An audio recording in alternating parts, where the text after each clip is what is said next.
What's going on, guys? So I got about 30 minutes to film this video before I gotta go to work, and it's one of the reasons why you're getting this video before the Gotham trailer breakdown video because, well, I need more time to film those. Also, I've been wanting to make this video for a while because if you have actually been on this channel watching these Gotham videos for a decent amount of time, you know that every time somebody asks me, who do you want to see in Gotham, I always either mention the ventriloquist or Professor Pig, because these two characters are very small Batman characters, but I think they are super awesome, and Professor Pig has just always been so, like, deranged and crazy to me that I'm just all like, ooh, intriguing! Because we're so used to the Penguins and Riddlers and Jokers of the world, and although they are terrifying in their own right because they're so crazy and they do insane things, this guy is like the definition of insane and crazy and totally creepy.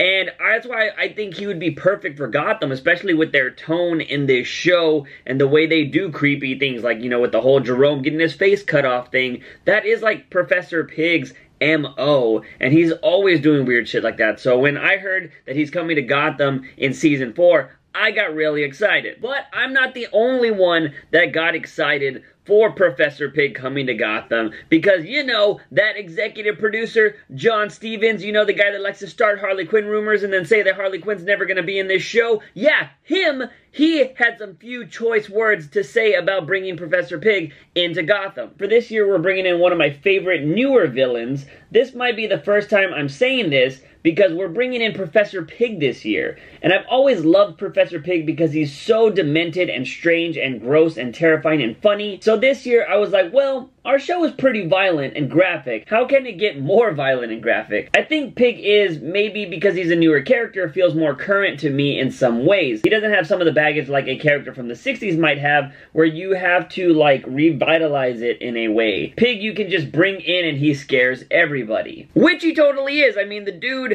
is a creepy pig-wearing mask guy that wants to turn other people into, like, pigs because he thinks they're beautiful, and he's just so insane, and you know that when you find out the guy that created him was Grant Morrison. And if you don't know who that is, he was the guy behind a lot of Batman comics back in the day, but some of his stuff can be a little weird to read or crazy to read. And what I'm talking about is, if you ever read Batman Arkham Asylum, in my eyes, that comic book is really hard to read. Like, I haven't even finished it, and it's very rare that I haven't been able to finish a comic book. One, I just wasn't interested in it. The artwork is so insane, but it was so funny. My friend Max one time told me, he was like, yeah, he was, you kind of need to take acid to read those things. Or he said something along those lines, that every comic book it seemed like, you know, Morrison made later on just seemed like it was one huge acid trip. Just listen to this quote from Grant Morrison about the creation of Professor Pig. One of the weirdest, most insane characters that has ever been in Batman. We hear a lot about Batman facing crazy villains, but we tried to make this guy seem genuinely disturbed and disconnected. So they weren't trying to go with a very intellectual, like, character like Joker or Riddler or Penguin, people that can scheme up things, people that can outsmart Batman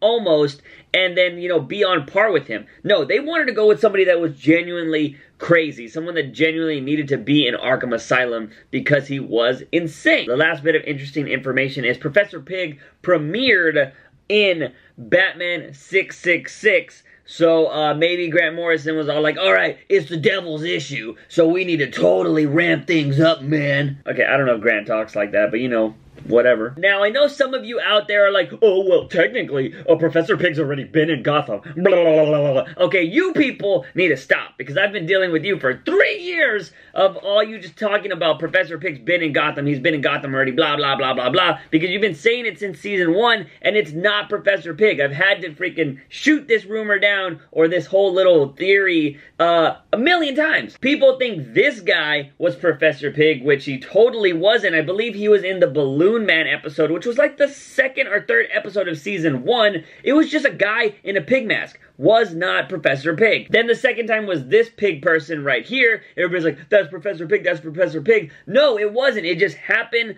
to be a guy in a pig mask that was scared of pigs, because this happened during the Scarecrow arc, and Scarecrow was using the fear toxin, or I should say Scarecrow's dad was using the fear toxin to scare this person and then put a lot of pigs around him because that's what he was scared of. With that that photo, though, I will say they were probably paying homage to Professor Pig, or maybe he was a little inspired, but that still wasn't Professor Pig. Professor Pig's name is Laszlo Valentine, and it's going to be really interesting to see if they're going to use that name or if they're going to stray away from it. But if you do hear the name Laszlo in Gotham coming up and we don't see him in his pig mask, that person is more than likely going to be Professor Pig. The one thing I'm going to be interested to see if Gotham takes advantage of is Professor Pig's Circus of Strange. Now, it's always cool to see circuses on Gotham because, yes, it automatically reminds you like, oh my god, Jerome! But, you know, just there's always seems to be like some kind of circus element in Gotham every season. And with Professor Pig coming onto the show, it would be kind of cool for them to bring the Circus of Strange